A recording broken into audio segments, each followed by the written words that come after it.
উজনি মাজুলীৰ ঐতিহ্যমণ্ডিত এখন গাঁও গোসাইবাৰী আৰু সেই গোসাইবাৰী গাঁৱৰে যুৱকসকলে বৰ্তমান সময়ত এক নিদৰ্শন তুলি ধৰিবলৈ আগবাঢ়ি অহা পৰিলক্ষিত হৈছে।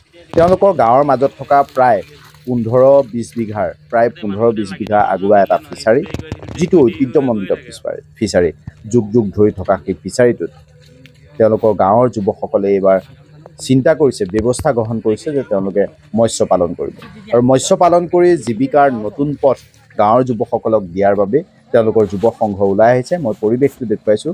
আজিৰ তাৰিখত গাঁওখনৰ সকলো যুৱক একত্ৰিত হৈ তেওঁলোকে প্ৰতিজনে 2000ৰ পৰা 5000 টকা পৰ্যন্ত খৰচ কৰি নিজা পকেটৰ ধন খৰচ কৰি তেওঁলোক মৎস্য পালনৰ ব্যৱস্থা কৰিছে। যিটো গোসাইবাৰী গাঁৱৰ যিটো বৰপুখুৰী আছে, সেই বৰপুখুৰীটোত চিতল মাছকে ধৰি ৰৌ, বাহু, চিতল, আৰি,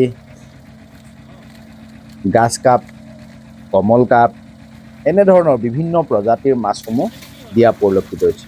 ইতিমধ্যে এখন গাড়ী আহি বৰপুখুৰীৰ পাৰত উপস্থিত হোৱাৰ পাছতে সকলো যুৱক আহি এইদৰে মাছৰ পোনাসমূহ পুখুৰীত পেলোৱা পৰিলক্ষিত হৈছে। বিশেষকৈ মাজুলীৰ পোনা উৎপাদনৰ অন্যতম কেন্দ্ৰ কুঁহি মীন পাম আৰু সেই কুঁহি মীন পামৰ পৰাই এইসকল যুৱকে তেওঁলোকে পোনা আনিছে আৰু পোনা আনি এইদৰে প্ৰায় 4-5 কুইণ্টল পোনা তেওঁলোকে আনি পুখুৰীটোত মেলা পৰিলক্ষিত হৈছে।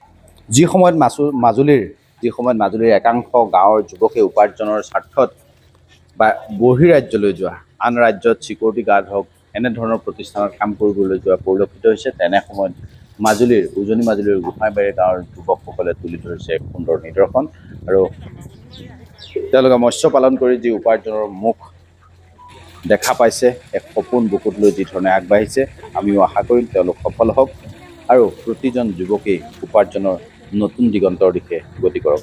আমি সামগ্ৰিক সেই পৰিৱেশটো দেখুৱাবলৈ চেষ্টা কৰি আছোঁ যে গোসাইবাৰী গাঁৱৰ শতাধিক যুৱক একেলগ হৈ এইধৰণে কুঁহি মীন পামৰ পৰা অনা মাছৰ পোনাৰে নতুন ব্যৱসায় গঢ়াৰ এক সুন্দৰ মন মেলা পৰিলক্ষিত হৈছে।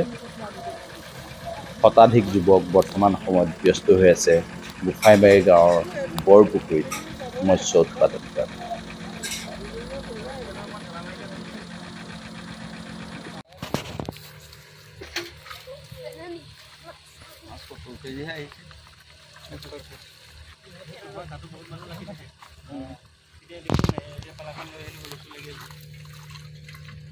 মানুহ এতিয়া লাগি যোৱা মানুহজনক নিদিলে নহয়, এইটো দেৰি হৈ গৈ থাকে আৰু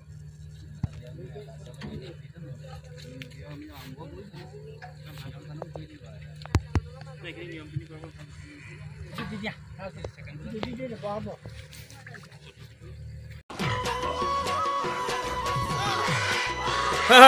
ইহঁতকেইটাৰ ফূৰ্তি দেখিছে।